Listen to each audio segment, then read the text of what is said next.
सभी को नमस्ते।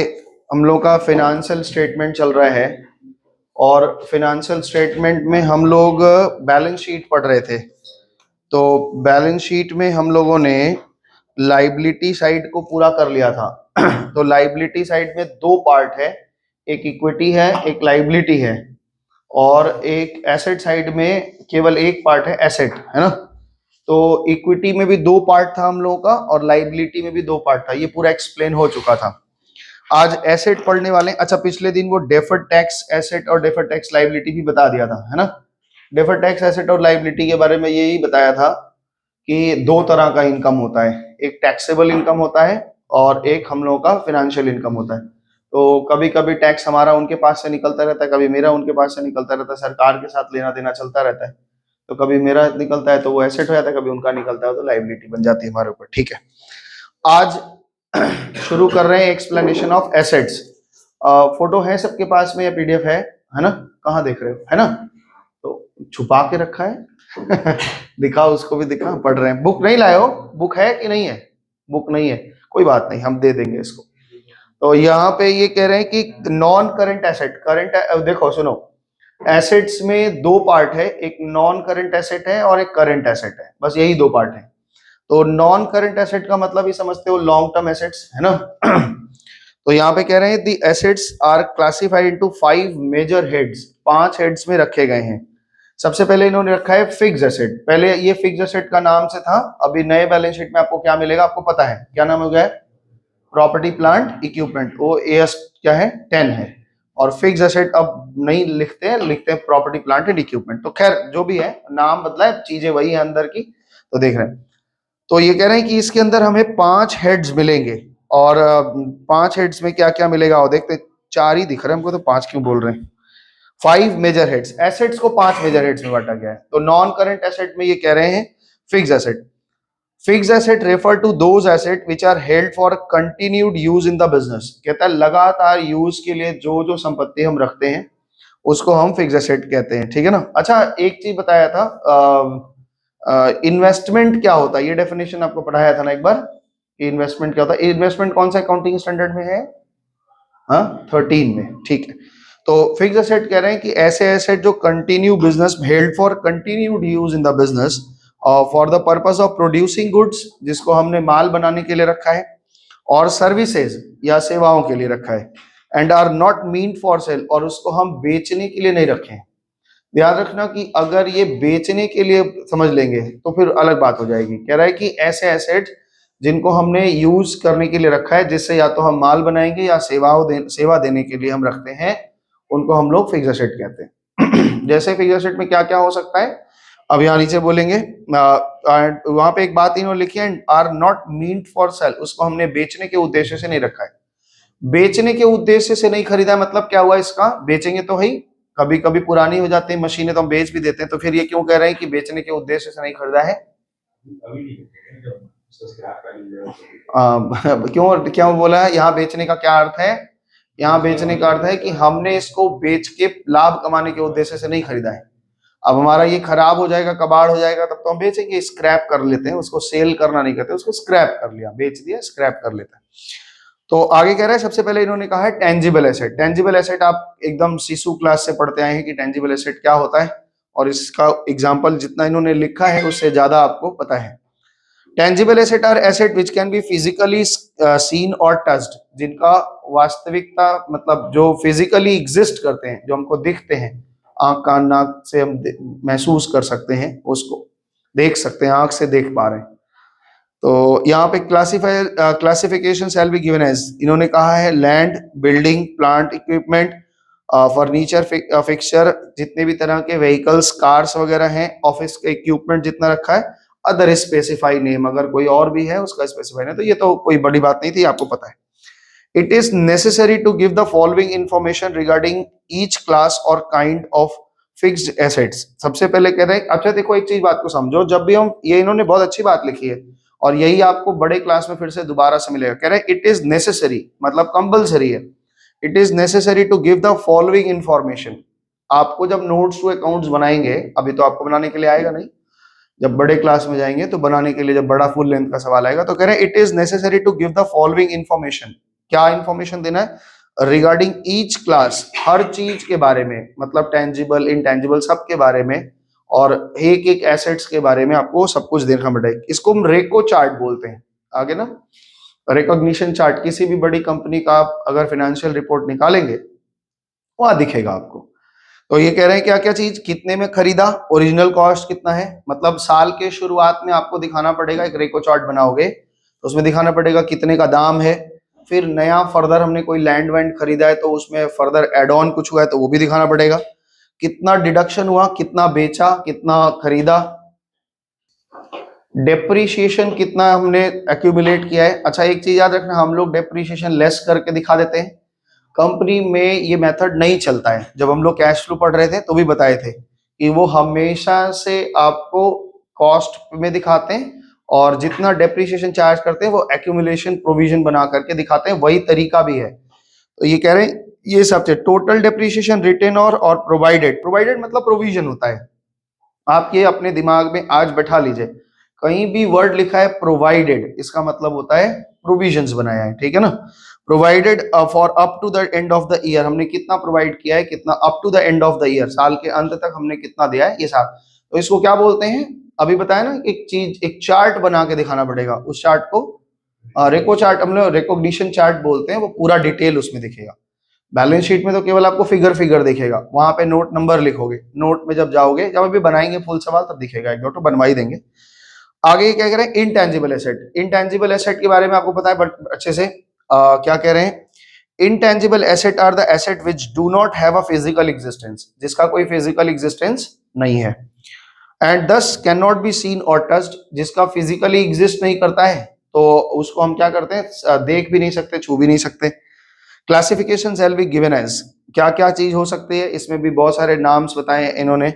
क्या वो बताए, गुडविल, सबसे पहले गुडविल बताया है, गुडविल के बारे में तो आप बहुत कुछ जानते हैं। अच्छा ब्रांड्स, कोई ब्रांड है, कोई ट्रेडमार्क है, कंप्यूटर का सॉफ्टवेयर है, डबल जहां पे स्टार बनाया है उस पे कुछ बातें हैं वो अभी बताएंगे, हम भी बता दे रहे। Computer software and mining rights, mining का अगर कोई राइट्स वगैरह खरीदते हैं हम लोग तो इंटेंजिबल एसेट्स हैं। और पब्लिशिंग टाइटल्स है, फिर message refer to the name of the newspaper और magazine printed at the top of the first page. कभी कभी हम लोग ना न्यूज़पेपर के फ्रंट पेज पे आता है, वो बुक कर लेते हैं कि भैया ये हाँ मेरा छपेगा, तो वो सब भी जगह जो बुक करते हैं उसके लिए पैसे लगते हैं, वो इंटेंजिबल एसेट होता है। उसको मास्ट हेड्स बोलते हैं, मास्ट हेड्स बोलते हैं, ठीक है ना।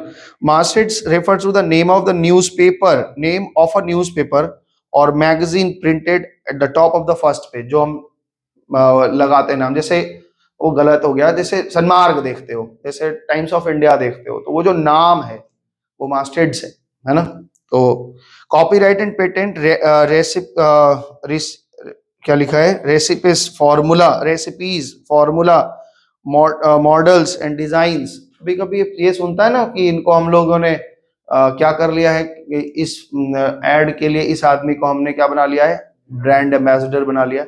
ये सब चीजें क्या होती हैं, लाइसेंस एंड फ्रेंचाइजी, ये सब चीजें हम लोग लेते हैं। डोमिनोज का पिछले दिन ये लोग हमको ले गया था डोमिनोज में, तो डोमिनोज का मेन धंधा क्या चीज का है, अब बताइए, पिज्जा का। बताओ सिद्दीका, डोमिनोज वालों का मेन धंधा क्या है, तुम लोगों को लगता है पिज्जा का, है ना। Home delivery. होम डिलीवरी का, घर डिलीवर करता है, ये धंधा है उसका, क्या बोलता है, नहीं हम समझ नहीं पाए तुम्हारा बात, फिर से बताओ। अच्छा ये ऐसे बोल दिया, एक्चुअली डोमिनोज वालों का या पिज्जा हट वालों का, तुम लोगों को ऐसा लगता है कि उन लोगों का मेन धंधा पिज्जा का या डोमिनोज का है, बर्गर या ये सब बांटना बेचना है, नहीं, उनका मेन धंधा फ्रेंचाइजी बेचना है, ठीक है ना। वो चाहते हैं जितना से ज्यादा आउटलेट खोले, तुम भी खोलना चाहोगे तो मना नहीं करेंगे, वहीं डनलप में है, यहाँ इस गली में तुम भी खोलना चाहो जगह दिखाओ तुमको भी देंगे। तो उनका मेन धंधा है फ्रेंचाइजी बेचना, और उसमें जब वो तुम बेचते हो तो वो तुमको जितनी भी बिक्री होती है उसका 15 से 17% तुमको दे देते, बाकी खुद वो ले लेते हैं। समझ में आया बात क्या बोले, जैसे क्वालिटी वॉल्स वाला आइसक्रीम, आइसक्रीम तो है ही नहीं, वो जानते हो ना, क्वालिटी वॉल्स वाले आइसक्रीम नहीं खिलाते, क्या खिलाते हो, हाँ फ्रोजन डेजर्ट, अच्छा ये अच्छा नाम है, पाम ऑयल खिलाते हैं, कहीं आइसक्रीम लिखा ही नहीं है। और एक एक दिन तो मतलब एकदम सामने दिख भी गया, एक बड़ा आइसक्रीम लाया, उसको खोला तो उसमें तेल बह रहा है हैं? मतलब पाम ऑयल बह रहा है। कुछ कुछ चीजें हम लोग खाते हैं जिसको समझते नहीं कि हमारे शरीर के लिए ठीक है या गलत है, कुछ भी डालते हैं मुंह में। तो जैसे एक तो ये समझ गए कि वॉल्स वाला आइसक्रीम खाने लायक नहीं है, वॉल्स वालों को बता देना कि तुम्हारा आइसक्रीम खाने लायक नहीं है, इतना ऐड करते हैं, इतना तेल पिला रहे हैं खाली। जो आप लोग वो खाते हैं, क्या नाम है, मोमोज, मोमोज के साथ एक सफेद रंग का कुछ देते हैं, वो क्या, अच्छा जो भी है ना, वो भी तेल ही है। तुमको लगता होगा सफेद सफेद है तो ये दूध का कोई प्रोडक्ट है, डेयरी प्रोडक्ट है, वो एक्चुअली इसमें वो तेल को ही फेंट के बनता है ना। कभी देखना यूट्यूब वगैरह पर दिखाता है कि भाई कैसे बना लेते हैं, और इसीलिए उनको देने में शर्म भी नहीं आता, और चाहिए और लीजिए, तेल ही तो है, और क्या करते हैं। कभी कभी किसी रास्ते में ढाबा वाबा पे हमको पता चलता था, पहले तो नहीं पता था, तो ढाबा वाबा पे कुलचा खाते थे तो कुलचा में घी लगा के, वो पूछते हैं कि बटर वाला खाएंगे कि घी वाला खाएंगे, तो बोले ठीक है भाई घी वाला खिलाओ, तो घी वाला खिला दिया। तो घी तो ऐसे लगाते हैं जैसे इनके घर में गाय वाय बंधी है, बस भरपूर 2 चम्मच लीजिए, पूरा एकदम पोत के खिला दिया। मेरे दिमाग है इतना घी क्यों खिला रहा है, घर में मम्मी लोग नहीं खिलाती है इतना, भाई अपने घर का बच्चा है, अपने घर का घी भी है, फिर भी नहीं खिलाती। वो घी नहीं होता है, वो फैट होता है, ठीक है ना, बैलेंस्ड फैट खिला देते हैं। यहाँ पे देखेंगे आप कि एक ना पूजा घी के नाम से निकलने लगा है, राधे राधे घी। गलती से भी वो घी मत ले आना, वो घी है ही नहीं, वो गायों की या फिर जानवरों की चर्बी होती है, और वो चर्बी को गला के, उसमें एकदम साफ साफ लिखा है कि ये घी नहीं है, बैलेंस्ड फैट है, नॉट फॉर ईडिबल। और वहाँ कितने अपने धर्म को मानने वाले लोग हैं, अपने भगवान को जो जिनको भी वैसे तो भगवान आदि को जो मानता है, जैसे मानता है माने, हमको कोई दिक्कत नहीं, उसमें ईश्वर को मानता है, अपने घी खाता है, भगवान को चर्बी चढ़ा देता है। तो वो समाज, हम हवन आदि करते हैं तो उसमें हवन के लिए वही घी लेके आते हैं जो लोग, हम तो भाई हम तो बिलोना घी लेते हैं, 1000 रुपए किलो का है। तो वो समझ में आता है कि ये वातावरण में जाएगा, अगर यहाँ पे हम चर्बी डालेंगे तो वातावरण में, आग में आप डालते हैं उसके मॉलिक्यूल्स छोटे छोटे होकर के फैलेंगे तो वो नुकसान करेंगे। और अगर कैसे बनता है ये देखने का मन है तो वो बैलेंस्ड फैट है, आज फोटो निकाल के गूगल से देख भी सकते हैं, राधे राधे जो लिखा रहता है नीचे एकदम साफ लिखा है, balanced fat, not for not edible, ऐसे कुछ लिखा है कि वो खाने के कंज्यूम करने के लिए नहीं है। तो घर में भी कभी पूजा आदि हो तो थोड़ा समझ के, सारा कंजूसी पूजा में ही मत करो, अच्छा घी मंगाया करो, अच्छे घी खिलाया करो। तो वो वहां पे कानपुर में एक जगह है, हमको पता नहीं था, और मेरे को सच में कुछ कुछ चीजें बता देंगे तुम्हें घृणा हो जाएगी, कुछ कुछ चीजें अगर सच में बता देना तो सच में तुमको लगेगा कि बाहर कुछ खाने लायक ही नहीं है। तो कानपुर में एक जगह है किदवई नगर, है ना, किदवई नगर एक जगह है, तो बुआ घर है कह रहा है तो वहां पे एक जाजमऊ पुल है, जाजमऊ पुल है, तो पुल के उधर पूरा का पूरा ये चर्बी से वो घी ही बनाने का काम करते हैं। और घी की सबसे ज्यादा खपत कहाँ है पता है तुम लोगों को, शमशान घाट पे, शमशान घाट पे जलाने के लिए घी लेते हैं। तो मेरी नानी मरी, हाँ, तो मतलब रियल में नानी मरी वो वाला कहावत वाला मैं समझ लेगा तो नानी मरी तो हम गए, नानी मेरे साथ, नानी का लगाव था, तो हम सोचे कि लाओ भाई एक टीना घी हम भी दे दें कि जलाने में नानी को आखिरी उनके अंतिम संस्कार में हो जाएगा। तो हम घी खरीदने गए तो 5-7 किलो का जो डब्बा आता है बड़ा वाला, हमने खरीदा। तो उस समय में घी शायद 500 रुपया या 450 ऐसे कुछ था, अभी तो 650 के आसपास। अनिक घी नाम ब्रांड, ठीक है ना, हमने कहा 5 किलो का, तो मेरे का अंदाज में लगा कि 2000 रुपये तो कम से कम लग जाएगा, 2200 रुपया तो लगेगा ही। उससे बोले भैया 1200, बोला 1200 रुपये थे, 1200 अनिक घी, बोला हाँ भैया। तो बोले कि 1200 कैसे, 1 किलो का दाम 450 के आसपास है, तुम 5 किलो का डब्बा जो बड़ा वाला डब्बा है तुम 1200। बोले भैया ये खाने वाला घी नहीं है, फूंकने वाला ही घी है। हम बोले अच्छा अच्छा ठीक है भाई दे दिए। बोले कुछ लोग अपने घर से लेते हैं, यहाँ खरीदते तो ऐसे मिलता है। मेरे दिमाग में आया भाई ये घी नहीं है, ये कुछ और ही है, ठीक है ना, चलो दे दिया। वहां पे लोग शमशान जाते हैं भूतनाथ में, और भूतनाथ में जब तक लाश जलती है तब तक थोड़ा आगे बढ़ के लिट्टी खाने चले जाते हैं है ना हाँ 50 रुपए, हाँ तो वो भी सुनो वो भी घी में डुबा के खिलाता है। अब तो घी में डुबा के खिला रहा है, सुनो घी कहाँ से आ रहा है अनुमान लग गया कहाँ से किया है? जब डेड बॉडी जलाई जा रही है तो उनके जो टीना, पूरा टीना तो थोड़ी ना एकदम एक एक बूंद निकाल के रख देगा, वो टीना हर हर घंटे लाश जल रही है, हर घंटे लाश जल रही है। तो लाश में क्या करते हैं, वो डिब्बा निकाल के फेंके जा रहे हैं। वो सारे डिब्बे उठा उठा के ले आते हैं, गर्म करके पूरा घी निकाल लेते हैं, भाई तुमको खिला रहे हैं, तुम मजे में खा रहे हो। अरे घी वाला खिलाया, 50 रुपए जो घी चुगड़ के खिला देता है। तो इसलिए थोड़ा बच के रहिए, बाजार में क्या खिलाया जा रहा है, कई बातें छोड़ो जाए तो लाइसेंस एंड फ्रेंचाइजी, तो डोमिनोज वालों का मेन धंधा फ्रेंचाइजी बेचने का है, पिज्जा हट वालों का उनका मेन कमाई उससे है, प्रोडक्ट से जो कमाई। जब आप अभी आज पता करो, आप अपने अपने जगह कस्टमर केयर में पता करो कि हम एक फ्रेंचाइजी लेना चाहते हैं, तुम लोग लेना चाहते हो, आराम से पूरा पूरा प्रोसीजर समझो, मॉन्गिनीस का है या फिर क्या नाम है, मियो अमोर का है, उनके कस्टमर केयर में बात करो, पूरा डिटेल करो, कितना सिक्योरिटी लेते हैं, क्या लेते हैं, कितना वो लेंगे, स्टाफ लगाएंगे, वीआईपी एंट्री। नहीं सॉरी सर, क्या बात है, ये वाला तुम एक तो छपवा लो, यहाँ लगा के आएगा, सॉरी सर, कभी समय से बेचारा पहुंच नहीं पाया। इसका जन्मदिन कितना तारीख को है तुम्हारा? गलत है, वो एक्चुअली गलत है, 30 जून, वो 28 जून या 29 जून था, वो एक दिन बाद लेट कर दिया, बोला क्या हड़बड़ी है। दुष्ट कहीं का, समय से कभी नहीं पहुंच पाता है। तो उन लोग ना, ये आज पता करना आप अब कस्टमर केयर में ये सब चीजें बता, क्योंकि बहुत ज्यादा बड़े होने पे आप ना, वो एक दिमाग में आएगा कि एक तो डर बढ़ता है कि हम किसी से बात नहीं कर सकते, और अभी से बात करने में क्या दिक्कत है, फोन करो उनके हेल्पलाइन में, फोन करो, सारा डिटेल पूछो, कितना जगह चाहिए, क्या पैसा चाहिए, क्या मार्जिन है, तो आप देखेंगे कि लगभग जितने लोग फ्रेंचाइजी दे रहे हैं वो 15-17% का मार्जिन देते हैं, उससे ज्यादा नहीं देते। मतलब आप अगर 100 रुपए का उनको बेच के आप देते हैं तो वो आपको 17 रुपया दे देते हैं, इतना परसेंट का मार्जिन देते हैं, बाकी जो है। तो यहाँ पे क्या कह रहे हैं कि आगे, however the students need to know, वही बातें लिखी हुई है कि शेड्यूल 3 में जो डबल स्टार मार्क किया हुआ है वो आपके कोर्स में नहीं है, आगे बढ़ रहे हैं। इट में, अब देखो ध्यान से सुनो, अब ये कुछ कुछ विशेष बातें बताएंगे, उसको थोड़ा ध्यान से सुनो। It may be mentioned that the terms depreciation is used for the writing of fixed tangible asset over their useful life, whereas the terms amortization is used to writing of the fixed intangible asset over the useful life. ये बात तो आप जानते हैं। जानती हो सिद्धिका, क्या पढ़े हम कि हम फिक्स एसेट के लिए जब राइट ऑफ करते हैं तो उसमें हम डेप्रिसिएशन वर्ड यूज करते हैं, और जब इनटेंजिबल एसेट को हम राइट ऑफ करते हैं तो वहां पे हम अमोर्टाइजेशन, तो क्लास 11 से पढ़ते आए हैं, आप जानते हैं। अब देखो एक तीसरा पॉइंट है ना, कैपिटल वर्क इन प्रोग्रेस। किसी को पता है इसका मतलब क्या होता है, कैपिटल वर्क इन प्रोग्रेस, पता है? हाँ हाँ बोलो। नहीं, माल बोलोगे तो गड़बड़ हो जाएगा। माल मतलब होता है कि हमारा जिस चीज का हम धंधा करते हैं, ये माल बनने का टाइम में क्या बोला, हमको आधा बात समझे, पहले तो शब्द ही गलत हुआ कि माल शब्द तो हम यूज करेंगे किसके लिए, जिसका हम धंधा करते हैं।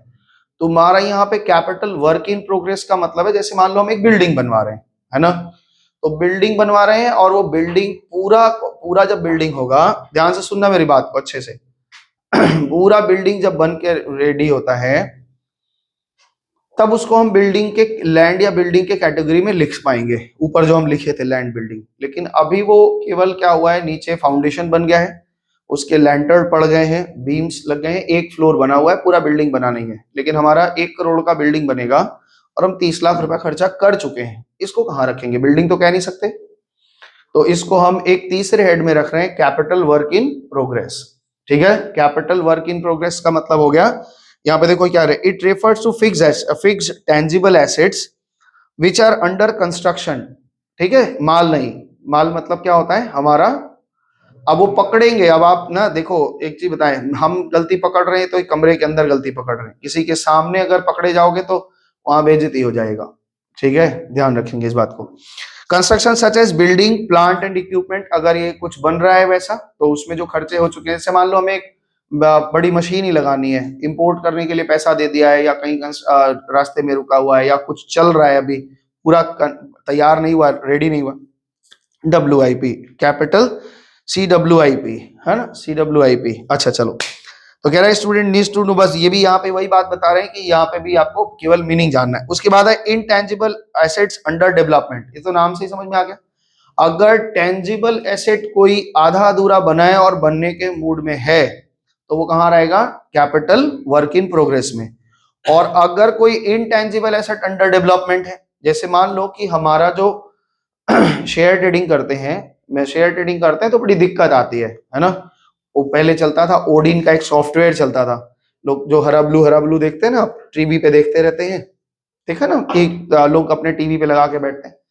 पहले एक सॉफ्टवेयर चलता था ओडिन बोलते हैं, वो सॉफ्टवेयर भी अगर आपको चलाने अच्छे से आता है, ट्रेनिंग 7-8 दिन की ट्रेनिंग होती है, तो लोग वहां पे अभी भी चलाते होंगे, हमको तो आइडिया नहीं है वो लोग कैसे करते हैं, अब तो सब ऐप से कर ले रहा है, पहले सिस्टम नहीं था। तो क्या करते थे, सेंटर होती थी वहां फोन करते थे कि भाई लकी भास्कर बोल रहे हैं शेयर खरीद लो, शेयर बेच दो। तो वहां पे एक सॉफ्टवेयर था, ओडिन का सॉफ्टवेयर था, तो बड़े बड़े ट्रेडर जो होते थे लंबा लंबा काम करे तो सॉफ्टवेयर उनको दे दिया जाता था कि भैया ये सॉफ्टवेयर चलाइए, आप अपने घर से ही अपने लॉगिन कर लीजिए, आईडी पासवर्ड बना लीजिए, आपको सॉफ्टवेयर ही दे दे रहे हैं, जिस सॉफ्टवेयर से वो जो ब्रोकर है वो काम कर रहे हैं वो सॉफ्टवेयर ही आपको दे दे रहे हैं, तो करते थे लोग। तो ऐसा कोई अगर हम मान लो मेरा ट्रेड करने के लिए हमने एक ऐप बनवाया, या यूं समझ लो कि अपने कोचिंग का ही एक ऐप बनवाया, जैसे अभी आप लोग देखते हैं कि भाई यूट्यूब पे सारा वीडियो पड़ा हुआ है अब आपको क्या देखना है तो आपके साथ सारे लोग देख रहे हैं, जिनको जरूरत है जो बुद्धिमान होंगे पढ़ लेंगे वहीं से। तो अगर हम चाहते हैं कि एक ऐप बनाएं उसमें आपको ही केवल आईडी पासवर्ड मिले और केवल आप ही घुस पाए, तब तो एक ऐप बनवाना पड़ेगा।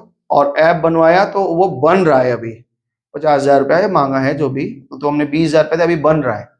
अगर बन जाएगा तब तो इंटेंजिबल एसेट में चला जाएगा वो, लेकिन अभी बन रहा है, हमने केवल एडवांस दिया है 20,000 25,000 रुपये जो भी दिया हुआ है, तो और फाइनल अकाउंट का डेट आ गया तो उस पैसे को कहाँ दिखाएंगे, इंटेंजिबल एसेट अंडर डेवलपमेंट, ठीक है। Like patent, intellectual property rights which are being be developed by a company, तो ये सब वहां चलेगा। अब देखो नॉन करंट इन्वेस्टमेंट, इन्वेस्टमेंट का डेफिनेशन क्या होता है, अभिषेक बताओ, थोड़ा बताओ भाई फटाफट से, इन्वेस्टमेंट का डेफिनेशन क्या होता है, फ्यूचर में जिससे प्रॉफिट मिले। तो भाई हम तो माल भी बेचते हैं फ्यूचर में प्रॉफिट, उसको इन्वेस्टमेंट बोल दें। तुम्हारा कपड़े का व्यापार है और तुम कपड़ा खरीद के लाए हो और उससे बेचोगे, फ्यूचर में तुमको प्रॉफिट होगा, तो फ्यूचर में जिससे प्रॉफिट होगा वो कह रहे हैं कि इन्वेस्टमेंट है, तो इसको इन्वेस्टमेंट बोल दे। बोलो मुन्ना जी आप बताइए। बोले मैं तो लेट आया हूं, तो लेट गए थे क्या, इसीलिए लेट आए हो ठीक है ना।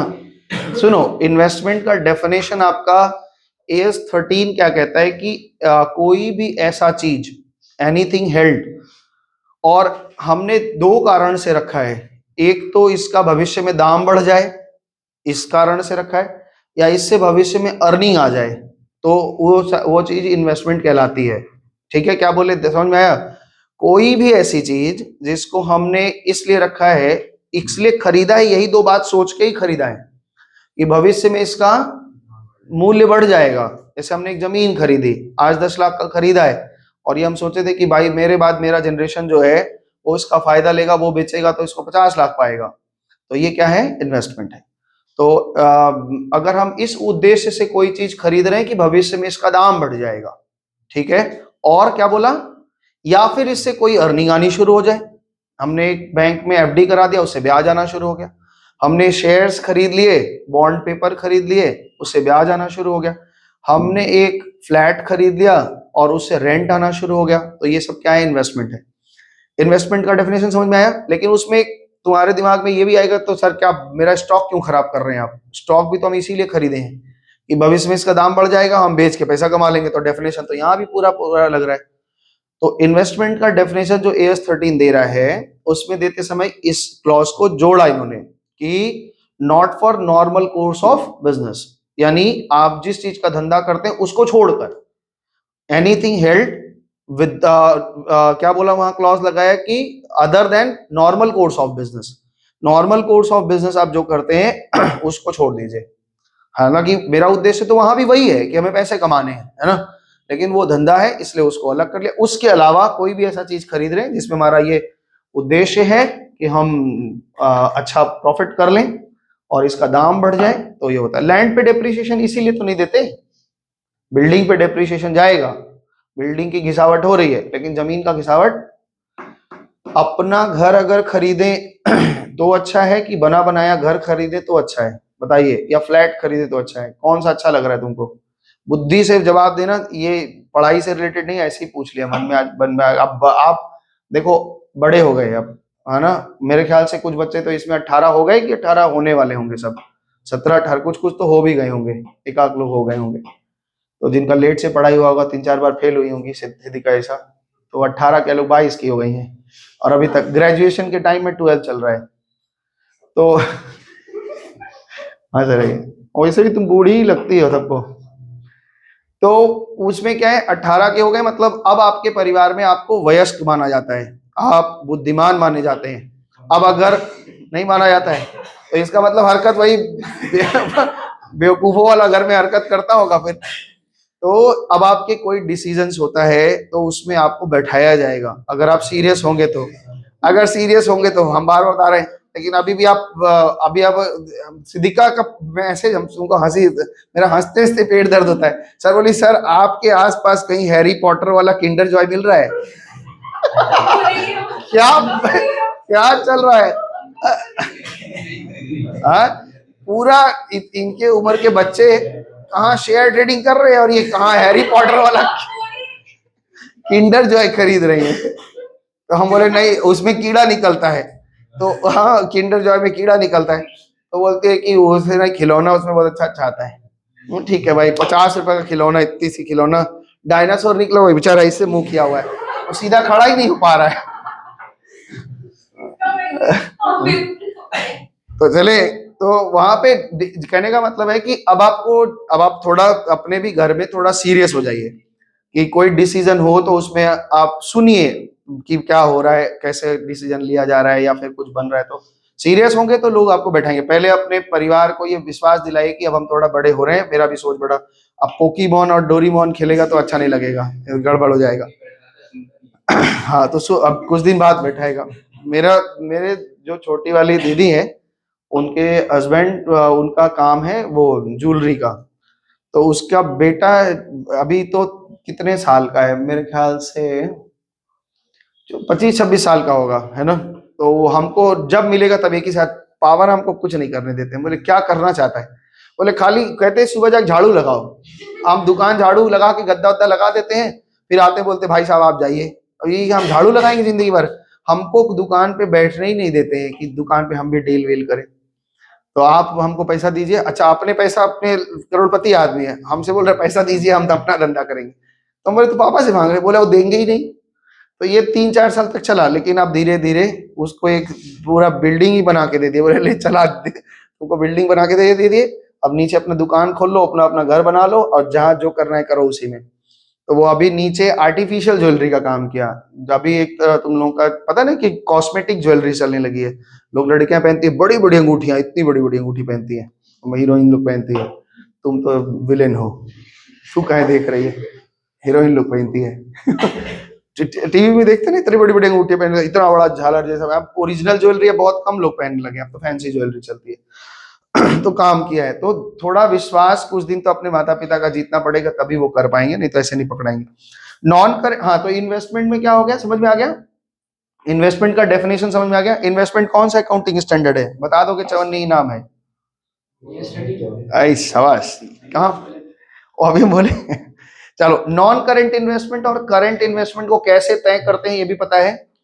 हम लोगों के दिमाग में बचपन से ये बैठाया गया है कि जो इन्वेस्टमेंट 12 महीने के लिए है उसको हम लोग करंट इन्वेस्टमेंट बोलते हैं, और जो लॉन्ग टर्म यानी 12 महीने से ऊपर का इन्वेस्टमेंट है उसको हम लोग लॉन्ग टर्म या नॉन करंट एसेट बोलते हैं। लेकिन इसका हमने पिछले दिन कई बार बातें की हैं कि तय उससे नहीं होता है, तय होता है कि कब से 12 महीना, और वो मेरा इंटेंशन देखा जाता है खरीदते समय।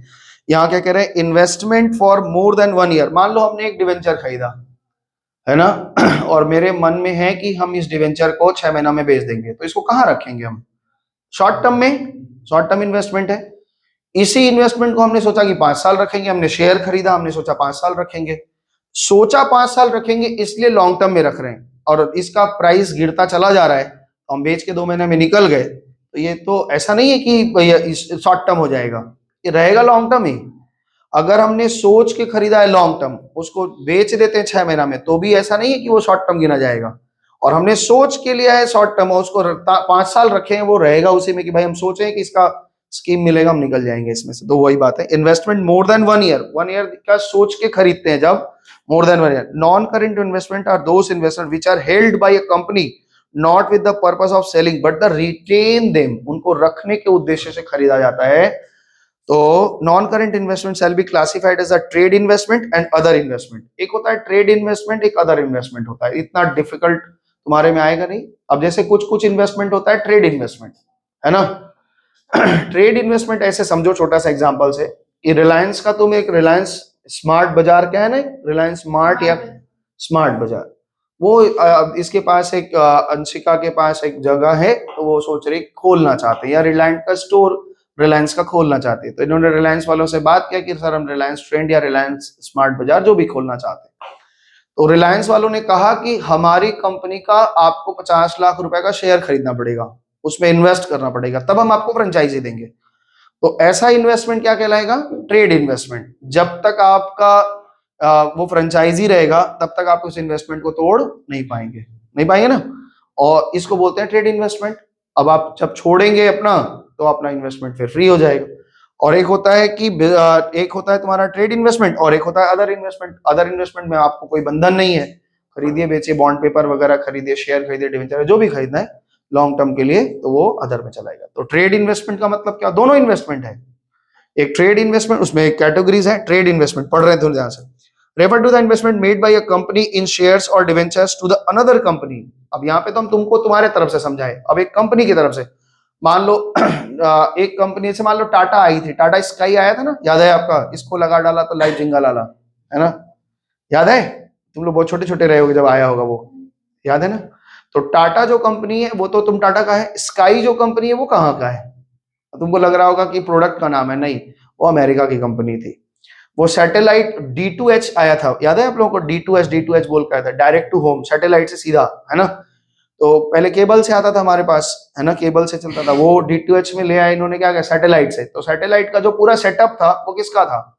वो अमेरिका वाले कंपनी का था, स्काई, है ना। और यहाँ पे टाटा था। टाटा ने बहुत विदेशी चीजों को यहाँ लाने का हमेशा कोशिश किया। आपको याद होगा, शायद आप बहुत छोटे रहे होंगे, तो बहुत छोटा मतलब ऐसे समझ लो 11 12 12 13 में कितने बड़े थे? 5 7 साल के, मतलब 1 में जाना शुरू किए थे, 1 2 में। एक रिलायंस टाटा ने एक वो निकाला था, टाटा का प्रोडक्ट आया था सबसे पहले फोन में, टाटा इंडिकॉम। उन्होंने लैंडलाइन को भी वायरलेस बनाया था कि आप ऑफिस जा रहे हैं तो ले जाइए, वहां रख लीजिए, और फिर वहां पे दिन भर काम करके लौटते समय पूरा लैंडलाइन को उठा के लेके चले आओ घर। तो मतलब मोबाइल जैसा था, मोबाइल ही है, उसमें एक सिम लगेगा अंदर, या फिर नंबर डाल देंगे, और आप ऑफिस लेके वो कहीं भी ट्रेवल कर लीजिए लेके, है ना, वो नेटवर्क पूरा काम करेगा। उसको टाटा इंडिकॉम या लैंडलाइन के नाम से चलाया, चला नहीं ज्यादा। और उनके दिमाग में था कि भाई सबको दिक्कत होती है कि हमारा कॉल मिस हो जाता है, 7 बजे हम ऑफिस बंद किए, 8 बजे का किसी का कॉल आया, मिस हो गया, तो वो अपने साथ आप गाड़ी में कैरी कर लीजिए, ऐसा था। फिर सुबह जाते थे, वो भी एक तो झंझट हो गया था कि भाई इसको भी लेके चलना है ऑफिस, अपने जा रहे हैं इसको भी ले। उसके बाद उन्होंने एक सिस्टम निकाला था कि टाटा जो 923 करके नंबर चलाते हैं आप लोग, अगर किसी के पास होगा, तो टाटा का था। उन्होंने एक विदेशी कंपनी थी डोकोमो, नाम सुना है, टाटा डोकोमो। तो टाटा ने डोकोमो के साथ मिलकर यहाँ पे टेलीकॉम सर्विस शुरू की थी, ठीक है। तो ऐसे मर्ज करके काम करते हैं, एक कंपनी दूसरे कंपनी के साथ मिल के काम करती है। तो यहाँ पे वैसे ही कुछ बात है कि refer to the investment made by a company in share और debenture to the another company not being in subsidiary, its subsidiary, उसकी सब्सिडियरी कंपनी नहीं है। सब्सिडियरी कंपनी का मतलब होता है उसकी सहायक कंपनी नहीं है, लेकिन दूसरी कंपनी है। हम तो ये एग्जांपल गलत हो गया, टाटा इंडिकॉम कहां से कहां बात पहुंच गई। हम एक कंपनी में किसी में इन्वेस्टमेंट कर रहे हैं, हम उसकी सब्सिडियरी कंपनी नहीं है, मतलब उसके इन्वेस्टमेंट में मेरा 5% 10% शेयर डाल दिए तो उसकी सब्सिडियरी कंपनी, इसमें ना परसेंटेज होता है, सब्सिडियरी कंपनी फिर उसका सिस्टर कंपनी, ऐसे उसका कंपनीज बनते हैं। वो कह रहा है उसकी सब्सिडियरी कंपनी है to promote its own trade and business, वो अपने ट्रेड और बिजनेस को बढ़ाने के लिए इन्वेस्टमेंट करवा लेते हैं कि ऐसे करो। Other investment are investment which are held which are not trade investment, जो ट्रेड इन्वेस्टमेंट नहीं है वो सारे के सारे अदर इन्वेस्टमेंट में आ गए, जैसे प्रॉपर्टी में, शेयर में, प्रेफरेंस शेयर में, डिविडेंड में, म्यूचुअल फंड्स में, पार्टनरशिप फर्म में, गवर्नमेंट सिक्योरिटीज में, ये सारा डबल स्टार बना रखा है, मतलब इससे कोई भी, खाली आपको बात जाननी है। डेफर्ड टैक्स एसेट, ये भी पढ़ लिया आपने। डेफर्ड टैक्स एसेट क्या है, पिछले दिन बताए थे, फिर से एक बार पढ़ दे रहे, सुन लो। A deferred tax assets come into force when the accounting income is less, अगर अकाउंटिंग इनकम कम हो गया है और टैक्सेबल इनकम ज्यादा हो गया, then the taxable income, for example while calculating accounting income certain provisions are made for the anticipated loss but the tax authority allow such loss to be deducted in the then year. हम मान लो कि हमने ये किया कि हम अपना accounting income निकाल रहे थे, किसी लॉस के लिए हमने प्रोविजन बना लिया, टैक्स वाले उस प्रोविजन को नहीं मान रहे हैं तो हटा देंगे, उनका इनकम बढ़ जाएगा, तो एसेट हो जाएगा कि भाई ये कृष्ण। फिर the common example is provision for doubtful debt, आप पीवीडी बनाते हैं है ना, वो नहीं मानेंगे, वो कहेंगे हटो, इतना इतना डर तुमको है कि डेटर मर जाएगा, वो नहीं मानेंगे। In accounting provision is made for anticipated bad debt whereas tax authority allow only actual bad debts. बात समझ में आया क्या बोल रहे हैं? जब टैक्स आप पढ़ेंगे ना इसको तो और डिटेल में पढ़ेंगे, लगेगा भाई ये दो तरह का अकाउंट सिखा रहे हैं हमें, वहां पे इनकम निकालना अलग सिखा रहे हैं और टैक्स वाले जो टीचर होंगे वो अलग पढ़ाएंगे, अकाउंट्स वाले टीचर होंगे वो अलग पढ़ाएंगे, वो दोनों समझना पड़ेगा। ठीक है, तो जैसे बताएं, एक एग्जांपल इन्होंने दिया कि आप प्रोविजन बनाते हैं बैड डेट के लिए, टैक्स वाले बोलते हैं हम ये मानते ही नहीं है, जितना बैड डेट होगा बस उतना ही मानेंगे। आप मान रहे हैं कि 40,000 डूब जाएगा, हम क्या करें, डूब जाएगा तो आपका आप कुछ भी अनुमान लगा लेंगे, इतना डूब जाएगा, प्रॉफिट कम हो जाएगा, टैक्स कम भरेंगे, हम वो नहीं मानते, जितना लॉस हुआ है इस ईयर में उतना हटा लो, बाकी हम प्रॉफिट मानते हैं। तो आप अकाउंटिंग जमा भी कर देंगे तो उसको मानते नहीं है, वो फिर से कैलकुलेट करते हैं, इनकम निकलता है। चलो जी आगे देखते हैं, long term loans and advances investment का ही पार्ट है ना, नॉन करेंट का ही पार्ट है। Long term loans and advances, हम भी तो किसी को लोन वोन दे सकते हैं, एक कंपनी किसी को लोन वोन देती है ना भाई, एक कंपनी है किसी को लोन देते, किसी को एडवांस दे दे, तो ये क्या करें, these are the loans and advances which are expected to be received back, हमें वापस मिलेगा, हमने किसी को दिया है हमें वापस मिलेगा, कैश और काइंड, या तो सामान में मिल जाएगा या कोई सेवा मिल जाएगी, है ना, आफ्टर मोर देन 12 मंथ, 12 महीने के बाद, from the date of balance sheet, जिस ईयर हम रख रहे हैं उसके 12 महीने के बाद हमको सेवा मिलेगी या हमारा पैसा मिल जाएगा, तो दे आर क्लासिफाइड। एक होता है कैपिटल एडवांस, एक security deposit, other loans and advance, ये सब बातें बहुत ऊपर की हैं लेकिन फिर भी पढ़ दे रहे हैं, सुनो ध्यान से। Capital advances, advance given for acquiring fix asset, हमने एक फिक्स एसेट खरीदने के लिए, assets and called capital advance, हमने एक बड़ी मशीन खरीदनी है ना, जैसे अभी भारत सरकार ने कौन सा जहाज खरीदा था, कौन सा जहाज खरीदा, हाँ अभी आया था ना जब नरेंद्र मोदी आए थे तो राफेल, हाँ फाइटर जेट, तो उसके खरीदने के लिए रशिया से खरीदा था, है ना, फ्रांस से, उसका पार्ट्स वार्ट्स भी कहाँ से सब, तो बहुत झमेला हुआ था उसके लिए, राहुल गांधी हर दिन भाषण में नया प्राइस बता देता था, 350 करोड़ का मंगाया गया, दूसरे दिन 400 करोड़ का, भाई एक पेटी कौन सा, तेरा बात ही कोई सीरियस नहीं ले रहा है तो बस, तो वही पे बोल रहे हैं advances given for acquiring fix asset, अगर हमने किसी फिक्स एसेट खरीदने के लिए किसी कंपनी को एडवांस दे रखा है तो वो capital advances, these advances are not received back, ये हमें पैसा तो मिलेगा नहीं, एडवांस हमने दिया है back in cash, but they are received in the form of some fix asset, हम कुछ एसेट्स पा जाएंगे उसके बदले में। ठीक है, वो होता है ऐसे, तो आप प्रैक्टिकल लाइफ में भी देखते हो, कंपनी की बात छोड़ दो, अपने प्रैक्टिकल परिवार में देखते हो, है ना, अभी मान लो किसी के बच्चे परिवार में शादी वादी पड़ती है, 6 महीने बाद शादी है, 8 महीने बाद शादी है, अब गरीब घर के लोग हैं हम लोग जैसे, तो क्या करते हैं, सुनार के घर जाते हैं, भाव तो रोज बढ़ रहा है सोना, वो क्या करते हैं, भैया हम आपको 50,000 रुपया दे दे रहे हैं, आप मेरा बुक कर लीजिए, ये चीज हमको बनवाना है, तो सुनार क्या करता है, पर ठीक है भाई हम बना देंगे आपका, वो अपना धीरे धीरे वो भाव उसका 50,000 रुपया रख ही लेता है खाने के लिए, बोलता है तुम आओ अब, तो जब शादी डेट आएगा लास्ट दिन, अब लड़की तैयार हुई तब तक एक लड़का पहुंचेगा, भाभी पहन लीजिए बस तैयार हो जाइए अब, बस लास्ट तक पहुंचाएगा। हाँ ये उनकी आदत होती है, इसलिए ना सुनार वालों को हमेशा 10 दिन पहले बताना चाहिए कि इतनी तारीख को शादी है, नहीं तो बोले कब शादी है, 17 तारीख को है ना, 17 तारीख को सुबह मिल जाएगा, क्या करना है लास्ट में तो पहनना, एकदम तैयार हो जाएंगे। और हम पूछे अपने परिवार में कि क्यों ऐसा करते हैं, 10 दिन पहले दे दिए, बोले 10 दिन पहले दे देंगे तो 10 बार दौड़ेगा, ये वाला टेढ़ा है, वाला ऐसा है, वाला ऐसा है, लास्ट दे देंगे जैसा रहेगा वैसा पहनो, फिर उसके बाद शादी के बाद आओगे तो जो ठीक करवाना होगा करवा देंगे। बोला अगर हम लड़की लोग को 10 दिन लहंगा भी एकदम लास्ट में मिलेगा, वो सब नहीं, जो है टाइट वाइट अपना धागा वागा बांध के टाइट कर लो वो नहीं मिलने वाला, लास्ट में हम दे देंगे जैसे चलाओ। तो वो यहाँ पे कह रहे हैं since they are ultimately converted into fixed asset, ये पैसा कहाँ कन्वर्ट हो जाएगा, फिक्स्ड एसेट। अब सोचो long term loans and advances जो आपने ये कैपिटल एडवांसेस दिए, जब ये आ जाएगा तो बाकी पैसा दोगे, ये कहाँ चला जाएगा, फिर टेंजिबल या इंटेंजिबल जिसके लिए आप दे रहे होगे उसमें ट्रांसफर हो जाएगा। Asset of the company they are classified as long term, इसको हम लोग कहाँ रखेंगे, long term loans and advances में। सिक्योरिटी डिपॉजिट, ये तो आप समझते हैं कि धंधा के लिए हमने सिक्योरिटी दे रखते हैं, क्या बोलते हैं, security deposit that are given for a period more than 12 months from the date of balance sheet are classified as long term advances.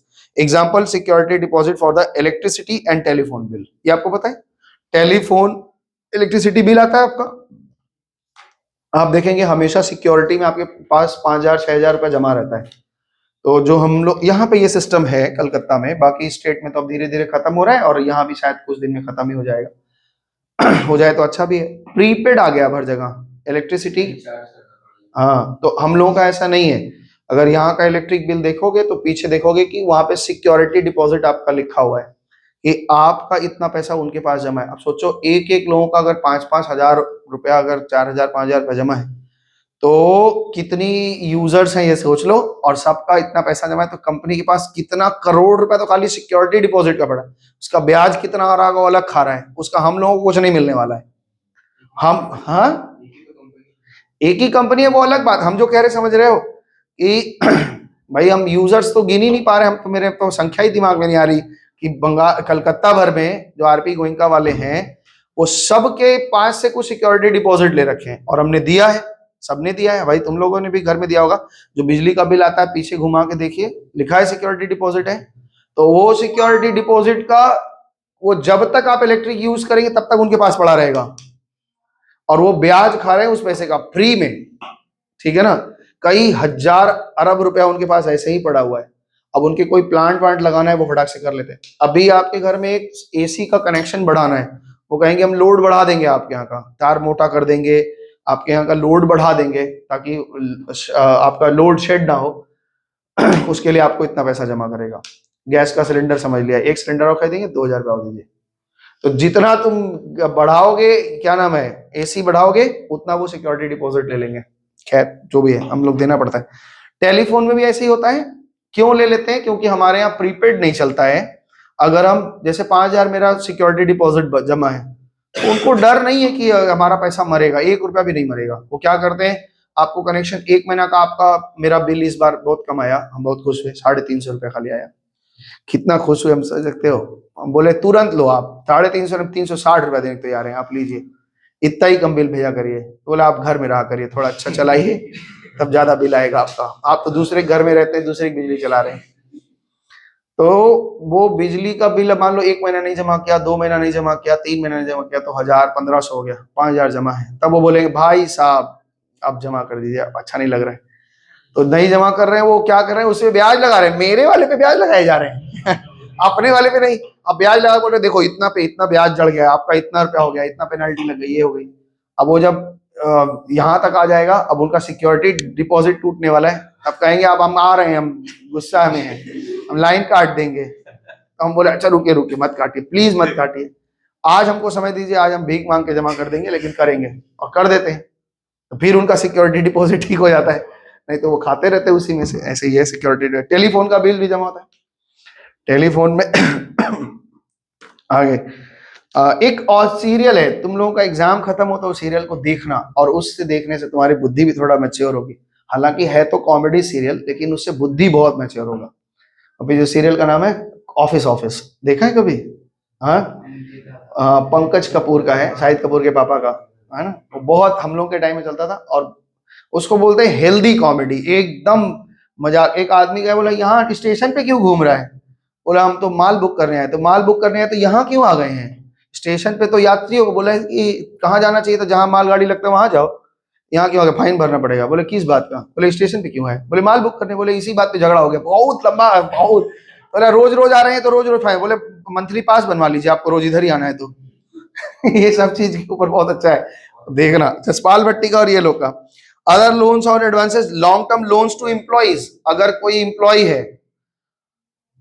Employees को कंपनी लोन दे देती है देती है कि नहीं?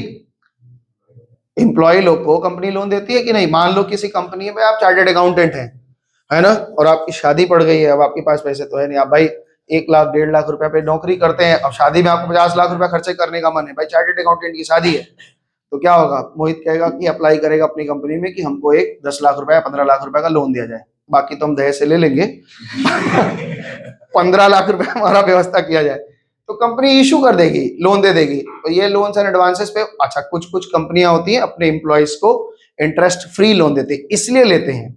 अगर ये 15 लाख रुपए आप बाहर किसी से लेंगे तो वो आपका गला पकड़ लेगा कि क्यों नहीं दे रहा है, हमारा पैसा नहीं दिया, घूमने जा रहे पत्नी के साथ है उड़ीसा, इधर आइए पहले ब्याज भर के जाइए, और अपने कंपनी से लोन लिए रहोगे तो इंटरेस्ट फ्री मिल जाता है, मतलब जो अच्छे एम्प्लॉय हैं तो इंटरेस्ट फ्री मिल जाता है, और वो आपके धीरे धीरे सैलरी से वो काटते रहते हैं, तो ये ऐसा होता है इसलिए। तो long term advances to the suppliers, कभी कभी हम सप्लायर्स को भी एडवांस दे देते हैं लॉन्ग टर्म के लिए सप्लायर्स को एडवांस देते हैं। जैसे मान लो कि मेरा कपड़े का व्यापारी ये सूता सप्लाई करता है, धागा, वर्धमान कंपनी का धागा सप्लाई करता है संस्कार, ठीक है ना, इन्होंने कहा कि सर हमको थोड़ा पैसे की जरूरत है, 5 लाख रुपए दे दीजिए, हम धीरे धीरे आपको माल तो दे ही रहे, हम उसमें से कटवा देंगे लॉन्ग टर्म में, ऐसा ठीक है, ऐसा होता है। Other non current asset, long term trade receivable, बाप रे, लॉन्ग टर्म में trade receivable, long insurance claim receivable. अब मान लो मेरा कोई क्लेम किया हमने इंश्योरेंस क्लेम को, और वो झुला रहा है कि देंगे देंगे, पास होगा तब देंगे, इंस्पेक्शन चल रहा है, भाई ये पाने वाले हैं तो लॉन्ग टर्म में ये कब मिलेगा पता नहीं, हमको अंदाजा नहीं लग रहा, मेरे को लग रहा है कि ये 12 महीना से ज्यादा झुला देगा। बड़ा इंश्योरेंस क्लेम वोलेम से पैसा निकालना बड़ा कठिन होता है। कहावत है कि इंश्योरेंस क्लेम से पैसा निकालना शेर के मुंह से मांस निकालने जैसा है। इतना क्लॉज लगाएंगे ना, इतना क्लॉज लगाएंगे। एक आदमी, हाँ बताया था तुम लोगों को, बाइक चोरी हो गई, हाँ तो उससे पूछा कि कैसे चोरी हुआ, तो बोला हम मिठाई के दुकान के बाहर खड़े थे, बाइक खड़ा करके गए और वहां पे लेने गए, तो बोले कि चाबी, बोले उसी में लगा दो, बोले कौन बोला था, ऐसे ही इनसिक्योरिटी रखोगे तो चोरी हुआ तो नहीं मिलेगा, नहीं मिला। अभी उस इंश्योरेंस कंपनी से इसको तो बताया, उस दिन इनके घर के पास में इन लोग के विशाल भैया लोग जो है बताए थे ना, उनके पापा इंश्योरेंस कराए थे, अपना इतना बड़ा क्लेम कराए थे, डेथ हो गई, कुछ इधर उधर हुआ, रिपोर्ट बनाने में कुछ हुआ, उनको मिला ही नहीं, कुछ नहीं मिला, एक पैसा नहीं मिला। वो बोल दिए होंगे कि भाई इंश्योरेंस कराने के पहले का आपका बीमारी रहा होगा, इस कारण से नहीं मिला, कुछ भी कारण बता दिया, तो वो हमेशा कुछ ना कुछ क्लॉजेस बता देते हैं, तो लटक जाते हैं। Debt due to by director और other officer of the company, debt due by, company में डायरेक्टर्स होते हैं, कितने डायरेक्टर होते हैं बताइए? 4 5 6 7 जो आपको ठीक लगे लगा लीजिए, क्या बात कर रहे हैं। डायरेक्टर कैसे बनते हैं, डायरेक्टर कैसे बनते हैं आदित्य, तो बताओ भाई। पढ़ाए ये सब, कंपनी चैप्टर पढ़ाए तो पढ़ाए, क्या लेना पड़ता है? डीन बनवाना पड़ता है। एक तो आपकी आइडेंटिफिकेशन नंबर होगी, आपका क्वालिफिकेशन होता है, ना। अब इसमें पूरा जब आप पढ़ेंगे कंपनी एक्ट तो वहां पे और भी डिटेल में पढ़ेंगे, तो आपके पास लिमिटेड कंपनी में कितने डायरेक्टर होने चाहिए?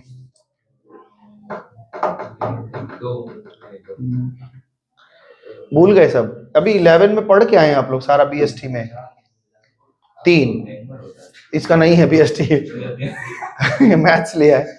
हाँ बोलो, 7 शेयर होल्डर होते हैं, कम से कम 7 शेयर होल्डर होने चाहिए। अच्छा तुम्हारे दिमाग में आता होगा कि 7 शेयर होल्डर है तो 7 को इक्वल इक्वल मिलता है, नहीं, एक एक शेयर भी 6 को दियो, एक तुम अकेले पूरा रखो, उसको कोई दिक्कत नहीं, शेयर होल्डर होने चाहिए, शेयर इक्वल होना चाहिए, बात नहीं है। तो 3 डायरेक्टर होने चाहिए, किसमें? लिमिटेड में, और प्राइवेट लिमिटेड में 2। जो डायरेक्टर है, 3 डायरेक्टर है, उनके अलावा और 7 शेयर होल्डर होने चाहिए, जिसमें ये तीनों क्या हो सकते हैं, डायरेक्टर भी शेयर होल्डर हो सकते हैं। तो डायरेक्टर जनरली शुरुआत जब कंपनी होती है तो जो कंपनी का फाउंडर होता है वो एक डायरेक्टर रहता है, मान लो हस्बैंड वाइफ डायरेक्टर हो, क्योंकि इतनी खर्चा नहीं दे सकते, लेकिन कंपनी जब धीरे धीरे बड़ी होती है तो हम तो इतना अच्छा डायरेक्शन नहीं जानते हैं धंधा पानी का, कैसे क्या होता है मैनेज करने का, तो हम क्या करते हैं, क्वालिफाइड आदमी को डायरेक्टर बनाते हैं, तो उसका फीस देते हैं, उसकी सैलरी देते हैं, सब देते हैं ना। तो कभी कभी वो एडवांस ले लिया है, डायरेक्टर्स ले लेते हैं, तो वो भी तो हमारे लिए क्या हो गए, एसेट ही हो गए ना, आज नहीं तो कल हम उनके सैलरी से काटेंगे, ये बात है। करंट एसेट में क्या कह रहे हैं, सुनो ध्यान से। करंट एसेट में कह रहे हैं, current asset shall be classified as it is expected to be realised in और इन इंटेंडेड टू सेल और consumption in the company normal operating cycle. Normal operating cycle के अंदर में या तो हम रियलाइज कर लेंगे या कंज्यूम कर लेंगे या कंजम्पशन सेल कर लेंगे, इंटेंडेड फॉर सेल या बेचने के उद्देश्य से करेंगे। इसमें स्टॉक तुम्हारा आ जाएगा बेचने के उद्देश्य, जो तुम माल कह रहे थे वही वाला माल यहाँ आ जाएगा, करेंट एसेट हो जाएगा। अच्छा, कॉस्ट में अलग बढ़ा देता है इसलिए वहां का दिमाग में था। अच्छा, it is held by primary for the purpose of being traded, और इसको रखा गया है ट्रेड करने के लिए, ट्रेडिंग के पर्पस से। It is expected to realise within 12 month after the reporting date. Reporting date मतलब बैलेंस शीट का डेट, जिस दिन बैलेंस है उससे 12 महीना। अच्छा, कैश और कैश इक्विवेलेंट क्या बोल रहे हैं? All other cycle all other asset shall be classified as non current, और इसके अलावा जितने भी एसेट होंगे वो नॉन करेंट है। ऑपरेटिंग साइकिल आपको पता है अच्छे तरीके से कि 12 महीना मानते हैं। अगर किसी का ऑपरेटिंग साइकिल 12 महीना से कम है तो हम 12 महीना के अंदर में जो जो पेमेंट आने वाला है उसको हम करंट एसेट मानेंगे, और अगर किसी का ऑपरेटिंग साइकिल बड़ा है तो 15 महीने का तो 15 महीने का मान लेंगे। आइए यहाँ देखिए करंट इन्वेस्टमेंट में क्या क्या आ रहा है। Current investment are the those investment which are held to converted into cash within the short period that is 12 month from the date of purchase, जिस दिन हमने खरीदा है और शॉर्ट पीरियड के लिए रखा है, ठीक है ना। They are classified into investment in partnership firm. मान लो एक कंपनी है लेकिन वो किसी को पार्टनरशिप फर्म में इन्वेस्ट करके रखा है तो उसका इन्वेस्टमेंट शॉर्ट टर्म इन्वेस्टमेंट है। Investment in equity shares, preference share, government securities, debenture और बॉन्ड, ये कम सेम चीज, वो चीज कॉपी करा इन्होंने, लेकिन यहाँ पे है कि हमने जब खरीदा है तो हमारे दिमाग में है कि 12 महीने के अंदर इसको हम निकाल देंगे, ठीक है। Short term investment to be taken as a cash equivalent preparing for the cash flow statement. अच्छा, मार्केटेबल सिक्योरिटी, ये भी बताया था मार्केटेबल सिक्योरिटी क्या होती है, इस पर बहुत बार चर्चा हुई है, बताना है मार्केटेबल सिक्योरिटी क्या होता है, पता है? बता दे। शॉर्ट टर्म इन्वेस्टमेंट जो 3 महीने से ज्यादा एक्सटेंड, मैक्सिमम 3 महीने के लिए रखते हैं, और तो अपने दोस्त से जैसा होता है कैश अपने दोस्त से पूछ के आना कि मार्केटेबल सिक्योरिटी क्या होता है। रौनक बता देगा। रौनक क्या होता है? एक तो ये बताया कि 3 महीना, मैक्सिमम 3 महीना के सोच के हम इन्वेस्टमेंट करते हैं। दूसरा बताइए आप, नहीं आता यार उस दिन तुम छुट्टी पे था, जिस दिन हम बताए होंगे, जब जब बताए तब तब तुम छुट्टी पे था। सिद्धिका बताएगी, बताओ बच्चा। हाँ, क्या बोल रहा है? हाईली लिक्विड इन नेचर होता है, मतलब हम जब चाहे उसको कैश कर सकते हैं। एक और बात है, बता दो कोई। रिस्क फ्री होता है, ये बात है ना। होनहार बीरवान के होत चिकने पात का सुना है हिंदी में कहावत। तो जो तेज बच्चे हैं वो अपना कहीं लास्ट में बोलते हैं छुपा के लो मेरे तरफ से ये वाला, जब कोई नहीं बोल पाएगा तब हम बोलेंगे। चलो कोई बात नहीं, समझ गए। तो मार्केटेबल सिक्योरिटी इन्वेस्टमेंट ही है, यानी सारा short term investment marketable security नहीं है, लेकिन सारे मार्केटेबल सिक्योरिटी शॉर्ट टर्म तो है। तो ये कह रहे हैं कि इन्वेंट्री आप समझते हैं। इन्वेंट्री बोलने से आपके दिमाग में अब तक आता होगा कच्चा माल या फिर आपके फिनिश गुड्स। तो यहाँ पे 3 तरह के स्टॉक को वो जोड़ करके बोलते हैं, ध्यान से सुनो।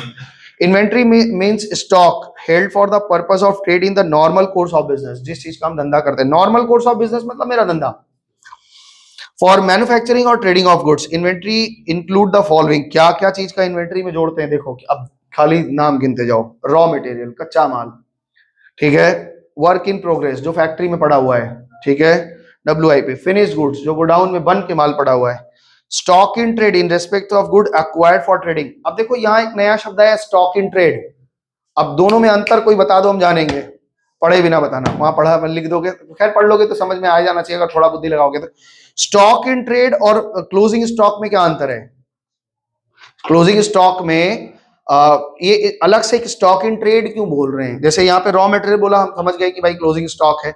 WIP बोला, फिनिश गुड बोला, 3 ही तरह का होता है। एक नया चीज बता रहे हैं, स्टॉक इन ट्रेड, ये क्या होता है? सिद्धिका बताओ, हम तब तुमको हैरी पॉटर वाला दिला देंगे। हैरी पॉटर वाला किंडर जॉय कहाँ मिल रहा है? बोली मेरा हम बोले ये सब में कीड़ा निकलता है ना, तो क्या बोली कि मेरे फ्रेंड को गिफ्ट करना है। तो हम बोले हाँ, बोली फ्रेंड को गिफ्ट करना है, तो हम बोले फ्रेंड को बोलो भाई, हमको लगा कुछ बच्चा था। बोले नहीं, वो भी मेरे बर्थडे में गिफ्ट किया था। क्या गिफ्ट किया था? कैडबरी गिफ्ट किया था। भाई साहब बड़े नहीं हो पा रहे लोग। बोलो स्टॉक इन ट्रेड का मतलब होता है, एक तो सुनो, एक प्रोडक्ट होता है जो हम खुद बनाते हैं, ठीक है। जैसे हम क्या बोल सकते हो आप, समझ लो कि अभी टी शर्ट की आपकी कंपनी, आप टी शर्ट खुद बनाते हैं। लेकिन हुडीज आप नहीं बनाते हैं। हुडीज क्या करते हैं, किसी से खरीद के वैसा ही बेच देते हैं, खाली अपनी ब्रांडिंग कर देते हैं, या वही पूरा का पूरा उठा के बेच देते हैं। जैसे बाबा रामदेव की जो पतंजलि है, तो पतंजलि में कुछ कुछ चीजें ऐसे पापड़, तो पापड़ वो बनाते नहीं है। पापड़ का पैकेट उठा के देखना, ऊपर में भले ही पापड़ लिखा पतंजलि पापड़, पीछे लिखोगे तो ये कंपनी बनाई है marketed bye Patanjali food products लिखा हुआ है, मतलब वो केवल बेच रहे हैं। समझ में आया? तो इसमें क्या हो रहा है, नाम बजा रहे हैं खाली अपना। जैसे हम जिनसे पढ़े थे अकाउंट्स पढ़े हैं वो प्रवीण सर से, तो जहाँ भी होंगे भाई बड़े बड़े अच्छे इंसान है, वैसा धरती पे इंसान वैसा होना चाहिए, और वो बहुत अच्छे इंसान है।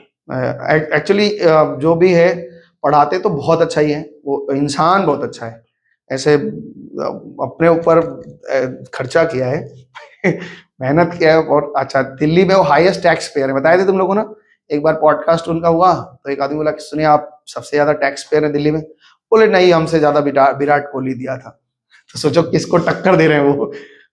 बोले हम 2 नंबर पे थे एक साल को। इसकी से शेयर करो ना कि हाँ एज भी है, लेकिन हाँ मेहनती तो बहुत है।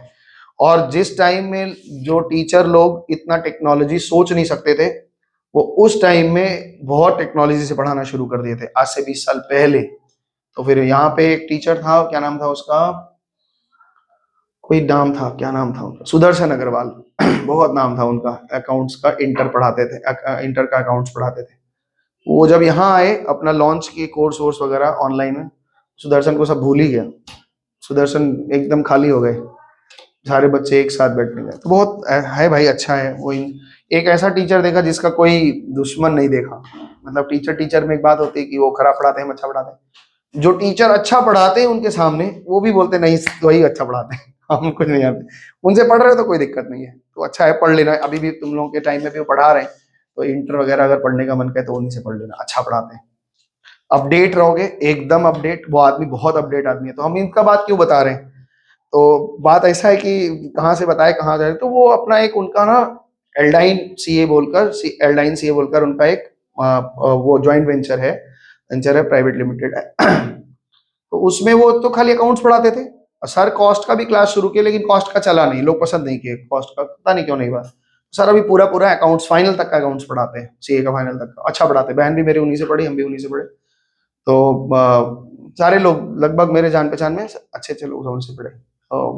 उनके साथ में अब टैक्स भी चाहिए, लॉ भी चाहिए, तो अपने स्टूडेंट्स लोग को कुछ कुछ लोगों को वो अपने साथ जोड़े कि भाई मेरे कंपनी का अर्निंग बढ़े। तो ऐसे ही समझ लो कि प्रोडक्ट हम नहीं बना रहे हैं, खाली मेरे थ्रू जा रहा है, बिक रहा है। स्टॉक इन ट्रेड का मतलब होता है रेडीमेड गुड्स हम ले आए हैं और बेच दे रहे हैं। तो यहाँ पे देखो लिखा भी है, in respect of goods acquired for trading. हमने ऐसे गुड्स खरीदे हैं, केवल अक्वायर्ड किए, ऐसा रखा हुआ है, तो रेडीमेड है मेरा, खाली कुछ नहीं, बस ऐसे बेच देंगे हम। स्टोर एंड स्पेयर्स, ये तो समझते हैं, हाँ स्टोर एंड स्पेयर्स पार्ट्स वगैरह, याद है 11 में पढ़ाए थे कि हमारी हाँ स्पेयर पार्ट्स रखते हैं हम लोग। स्टोर्स होता है, लूज टूल्स होते हैं, और goods in transit. Goods in transit मतलब रास्ते में है, अभी तक बनउगली पहुंचा है, थोड़ा देर में आ जाएगा चले आगे। ट्रेड रिसीवल आप समझते हैं अच्छी तरीके से, फिर भी पढ़ दे रहे हैं। Trade receivable refer to the amounts receivable on the accounts of sale. Trade receivable accounts जिनको हम उधार में माल बेचते हैं, उनसे जो पैसे मिलने वाले हैं वो ट्रेड रिसीवल है। Renders by the company in the normal course of business, they are classified as current asset if the amount is expected to be realised. 12 महीने के अंदर ही हो जाता है, हम लोग इतना लंबा तो छोड़ते नहीं है, तो फिर भी 12 महीने के अंदर। Trade receivable include the debtor and BR. और डेटर में प्रोविजन क्या क्या, 2 ठो आपके बनते हैं, एक तो पीबीडीडी बनता है, provision for bad and doubtful debt, और जितना अमाउंट बच जाता है उस पर हमको डर रहता है डिस्काउंट के ऊपर में, तो डिस्काउंट भी रहता है।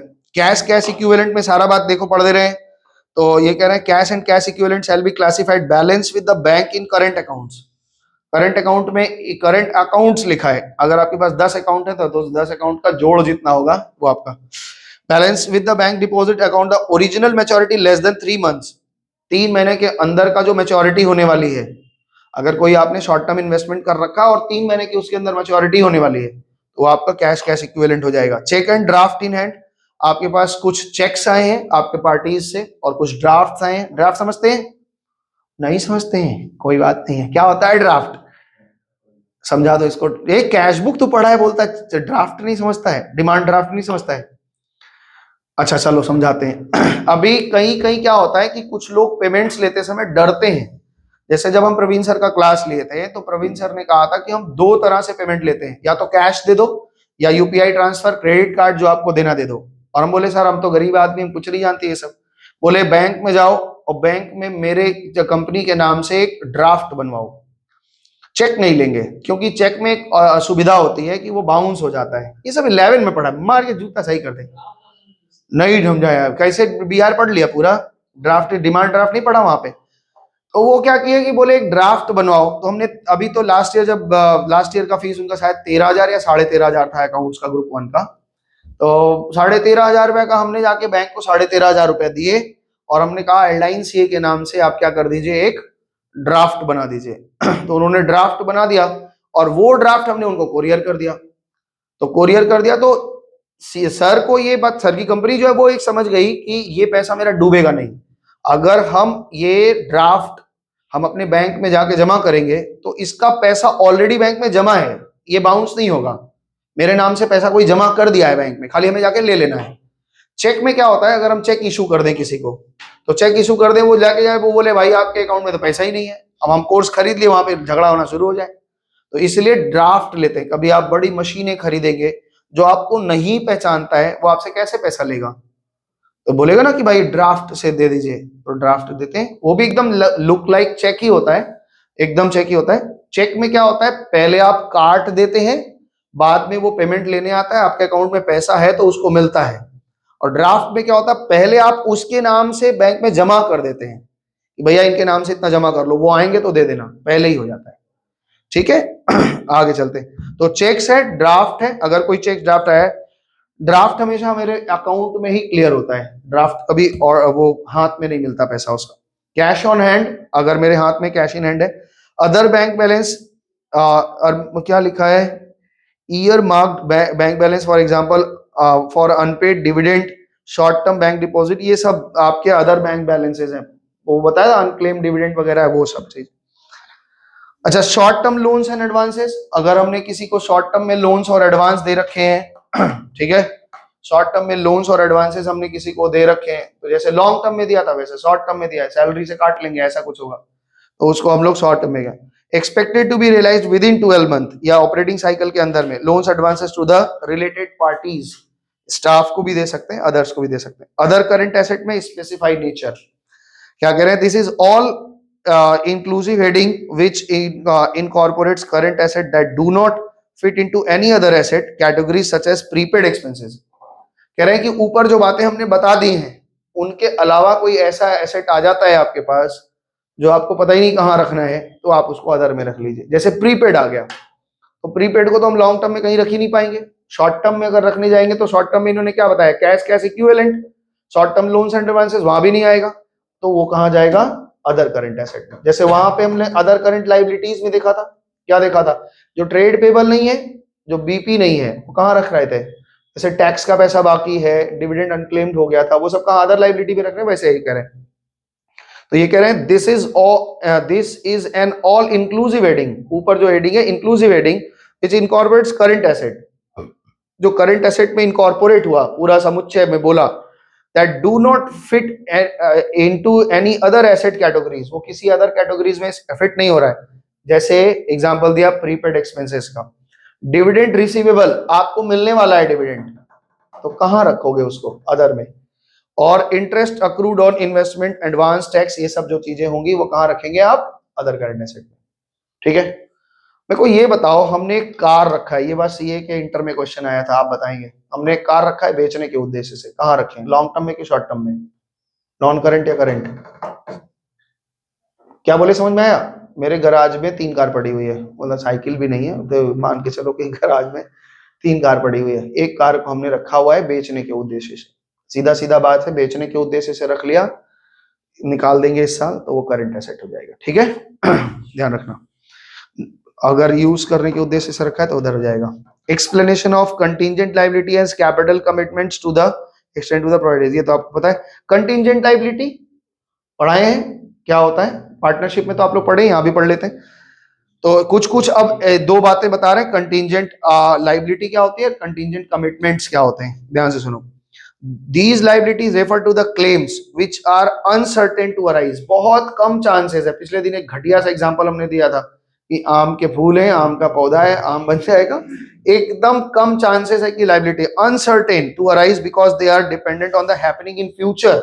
भविष्य में कोई घटना घटेगी उसके हिसाब से हो सकता है। जैसे एग्जांपल दिया था ना, पार्टनरशिप में हमने एक बिल डिस्काउंट करा रखा है, वो बिल डिसऑनर्ड हो जाएगा तब बैंक से काट लेगा। तो इसको हम क्या लिखते हैं, फुट नोट में लिख देते हैं। क्या बोल रहा है, ये कहाँ लिखोगे, तो बोल रहे हैं they are not recorded in the books of account. इसको बुक्स ऑफ अकाउंट में नहीं लिखते हैं, but disclose in the notes to accounts. आपको बताया ना, नोट्स टू अकाउंट बहुत इंपॉर्टेंट पार्ट है आपका। बैलेंस शीट में तो केवल फिगर दिखेगा, उसका डिटेल सारा हमको कहाँ दिखने वाला है, नोट्स टू अकाउंट्स में। बनाएंगे सवाल तो आप देखेंगे। अभी तो खाली हम लोग का ये अभी बस न्योता बांटा जा रहा है, क्या आपको चलना है मेरे साथ घूमने के लिए। कहाँ कहाँ बेचारा गिरने से बचा, कहाँ तक चढ़ रहा था, ऊपर ऊपर चढ़े, मेरा वीडियो बनाना। हम लटक के जाएंगे, नाली पार करेंगे तो मेरा वीडियो बनाना।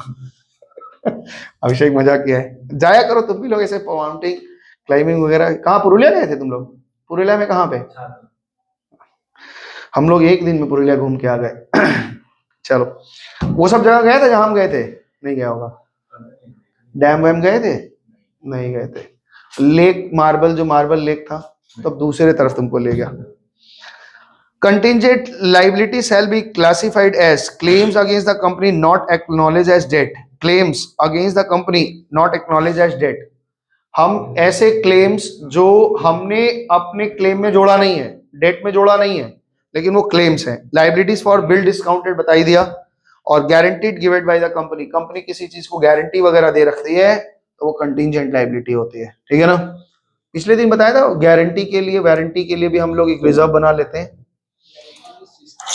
किसी को गारंटी दे रखा है कि भाई हम इतना कर देंगे तुम्हारे लिए, अगर तुम पास हो गए, हम तुमको बोल ही रखा है ना, अभिषेक बोल रखा है ना कि अगर तू जिस दिन समय से आ जाएगा, गारंटी देते हैं उस दिन 20,000 रुपया खर्चा होगा तुम्हारे ऊपर, जो तुम खाओगे खिलाया जाएगा। लेकिन तू आ नहीं पा रहा है, तो अब हमको तो रिजर्व बना के रखना पड़ेगा ना। हमको नोट, फुट नोट में दिखाना पड़ेगा कि हम गारंटी ले रखे हैं। एक्चुअली हमने घटिया बात बोला है, फिर भी हमने ये कह रखा है कि जिस दिन आप चार्टर्ड अकाउंटेंट बन जाएंगे उस दिन हमको क्या करना है, आपको 25,000 रुपया देना है। तो जिस दिन बन जाएंगे तो बन जाएंगे, तो दे देंगे। हम अपने ऊपर एक गारंटी ले लिए हैं, तो अब हमको अपने बैंक बैलेंस में से कम 25,000 करके 1 लाख रुपया रखना पड़ेगा, क्योंकि इसी बैच में चार्टर्ड दिख रहे हैं हमको, तो 4-5 लोग इसी में से बन जाएंगे, तो हमको तो 1 लाख देना ही पड़ेगा। तो वो उसके लिए क्या लिख रहे हैं, नोट में लिख देंगे कि गारंटी हमारे ऊपर है। तो ये देखो, कैपिटल कमिटमेंट, ये कुछ कमिटमेंट्स हैं, वही गारंटी जो बोल रहे हैं। A future liability for capital expenditure in respect of which a contract has been made, जिसके साथ हमने कॉन्ट्रैक्ट बना लिए हैं, भविष्य में हम पेड करेंगे। हमने कहा था कि जो पूरा फरवरी तक मेरे पास पड़ेगा उसका 10% फीस लौटा देंगे, ठीक है ना। तो बाकी भाग गए सारे बच्चे, जितने नहीं पढ़ना था बोले बहुत हो गया अब नहीं पढ़ेंगे। तो ये गारंटी अगर हमने कमिटमेंट रिटेन ऑर्डर में लिख के दे दिया है तो ये तो हमें पे करना है, पे बैक करना पड़ेगा। तो इस बोला हम भी भागने वाले हैं जनवरी बाद। हाँ ठीक है, भागो यार, अब हम भी खत्म, बहुत थक गए हैं। जनवरी तक लास्ट पढ़ा उड़ा के फरवरी तक जो बचेगा टेस्ट वेस्ट ले लेंगे। बाकी जो है वही सब पढ़ने वाले बच्चे सब समझ गए कि अब क्या, आप उनके पास कुछ है नहीं पढ़ाने को, जितना था हो गया। तो ये कैपिटल कमिटमेंट्स हैं। कुछ uncalled amount of partly paid shares, ये है कि हम मांगेंगे। जैसे अब याद है तुम लोगों को एक क्वेश्चन आया था, कैपिटल रिजर्व और रिजर्व कैपिटल में क्या अंतर है, याद आया? कैपिटल रिजर्व तो आप जानते हैं, कंपनी रिजर्व कैपिटल रखती है ना। क्या कहती है कि कंपनी अगर जैसे 10 रुपए का शेयर है ना, अभी आएंगे उस चैप्टर में, फिर से घुसेंगे तो वहां बताएंगे। 10 रुपए का शेयर है, हम 9 रुपए कॉल्ड अप कर चुके हैं, 1 रुपया हमको मांगना है, कंपनी नहीं मांगती है, रखी रहती है। क्यों? जब कंपनी वाइंड ऑफ करेगी, कभी दिक्कत परेशानी तब बोलेगी भैया हमको वाइंड ऑफ करने के लिए 1 रुपया चाहिए, अब उनको देना पड़ेगा, जो शेयर रखे रहेंगे उनको देना पड़ता है। अभी आया था ना अडानी का शेयर का कितना धक्का लगा था हिंडरबर्ग का रिपोर्ट के कारण। सब बोल रहा है कि भाई तो भी उनको मांग लिया उन्होंने, तो भी उन्होंने अपना सारा जो पैसा ऐसा रखा था रिजर्व कैपिटल में मांग लिया। तो ये आपका बैलेंस शीट खत्म हो गया है। अब इसको आप एक बार थोड़ा सा देख लीजिएगा, और अगले दिन हम लोग इसका पार्ट वो बताएंगे, पीएल स्टेटमेंट। और पीएल स्टेटमेंट एक दिन में खत्म होगा। उसके बाद फिर हम लोग सवाल पे आ जाएंगे, और सवाल इसमें का बनाएंगे। और इसमें सवाल आपके केवल हेड्स और ये सब पूछते हैं, लेकिन फिर भी हम लोग एक फुल लेंथ का एक एक दो दो सवाल करके दिखाएंगे कि कैसे बनाना है। इन्वेस्टमेंट वाला बताया था, इंटेंशन वाला, क्या चीज? इंटेंशन वाला कि हाँ हाँ हाँ हाँ, ठीक है। तो जब गवर्नमेंट गेन होगा, हाँ। टैक्स लगाएगा, तो वो तो इंटेंशन ही देगा ना, वो 12 महीना। तो हम तो बोले ना कि तुम्हारा लॉन्ग टर्म या शॉर्ट टर्म वो तो देखिएगा आप कितना दिन बाद बेच रहे हैं एक्वायर करने के बाद में। हमारे गवर्नमेंट में और हमारे में अंतर है ना, दो तरह से इनकम कैलकुलेट हो रही है ना, बताया ना कि एक तो हमारे तरफ से अकाउंटिंग पीरियड की तरफ से, ये तो रखने के लिए बता रहे, बेचने के लिए तो नहीं बता रहे ना। मान लो हमने लॉन्ग टर्म में रखा है, और मेरी इच्छा थी कि हम 5 साल रखेंगे, और पहले साल में हमारा जरूरत पड़ गया कुछ, हम तोड़ दिए, तो वो लॉन्ग टर्म में रखा कहाँ जाएगा? ये पूरे बैलेंस शीट का हुज्जत यही था कि रखना कहाँ है, कौन सा आइटम कहाँ रखा जाता है। अब तुम जो बात कर रहे हो कि अगर हम मान लो लॉन्ग टर्म में सोचे थे, हमने शॉर्ट टर्म में बेच दिया, या शॉर्ट टर्म में रखे थे लॉन्ग टर्म में सोच दिया, मेरे पर टैक्स कैसे लगेगा? तो लो, जैसे आपने कब अक्वायर किया था और कब बेचा, गवर्नमेंट उसको देखेगी, उसका टैक्सेबल इनकम है वो देखेगी, ठीक है ना। तो इतना दूर तक आज रखते हैं, अगले दिन हम लोग पीएल स्टेटमेंट पढ़ेंगे और उसके बाद सवाल पढ़ेंगे, ठीक है। सबको धन्यवाद, नमस्ते, टाटा, बाय बाय।